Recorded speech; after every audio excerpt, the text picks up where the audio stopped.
শত্রুদেরকে মেরে ফেলেছি, এবার তো পৃথিবীতে আমাদের কোনো শত্রু নেই, চলো এবার আকাশের ফেরেশতাদের মারি। এই বলে তারা আকাশের দিকে তাদের তীর ছুড়বেন।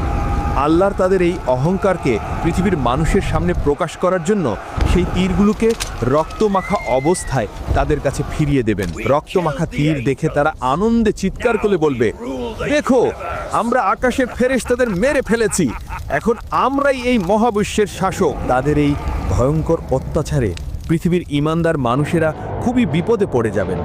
হযরত ঈসা আলাইহিসসালাম এবং তার সাথে থাকা মুমিনরা তখন তুর পাহাড়ে আশ্রয় নেবেন।